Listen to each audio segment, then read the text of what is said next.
The Islamic campus like comment share করুন, subscribe করুন। আসসালামু আলাইকুম ওয়া রাহমাতুল্লাহি ওয়া বারাকাতুহু। এবার আসেন ভাই, যে হলো উমরা এবং হজের মধ্যে পার্থক্য কি? উমরা হজের মধ্যে বেশ কিছু পার্থক্য রয়েছে। তার মধ্যে অন্যতম হলো হজ ফরজ, উমরা হলো কি সুন্নাত। হজ হলো আপনার একবার ফরজ, আর উমরা হলো কি বা যতবার আপনি খুশি আপনি করতে পারেন, সুন্নাত যেহেতু। হজে হলো তিনটি ফরজ। হজে কয়টি ফরজ?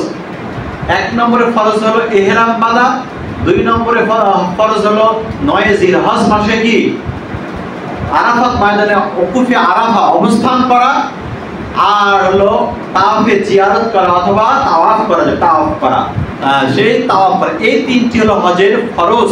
এই তিনটি একটি যদি আপনি না করেন তাহলে কি হবে না?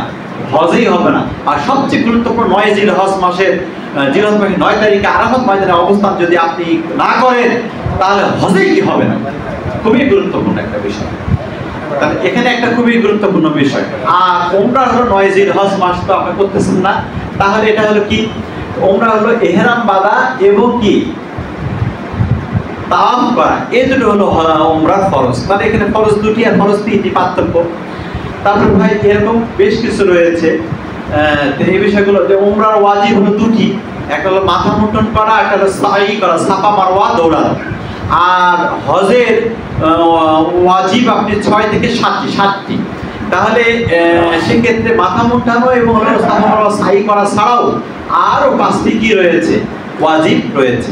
এগুলো হলো হজ হলো জিলহজ মাসে নির্ধারিত তারিখে করতে হয়, আর যেমন 8, 9, 10, 11, 12 এই 5 দিন। আর উমরা করতে হয় বছরের যে কোনো সময়। আর বুঝে আসছে? এই বিষয়গুলো আমরা খেয়াল করব। হজে কুরবানি করতে হয়, উমরা কি কুরবানি করার প্রয়োজন নেই। এই বিষয়গুলো আরো বিষয় রয়েছে। তাহলে এই পার্থক্য 5-7টা পার্থক্য পেয়েছেন তো? আরো কিছু এই বিষয়গুলো রয়েছে, তাই এই বিষয়গুলো আমরা খেয়াল করব। তারপরে হলো তার হজে ওয়াজিব হলো মুজদালিফা অবস্থান করা, তারপরে কি সাফা মারওয়া সাই দৌড়ানো, পাথর নিক্ষেপ করা, তারপরে কুরবানি করা, তাওয়াফ করা এবং কি মাথা চুল মুঠানো, চুল কি ছোট করা, চুলে হয়তো নাড়িয়া করা অথবা 1 ইঞ্চি চুল কেটে ফেলা। এই বিষয়টা আমরা খেয়াল করব। মেয়েদেরও চুল কাটা, মেয়েদের ক্ষেত্রে স্বামী মুহাররম দিবেন। এখন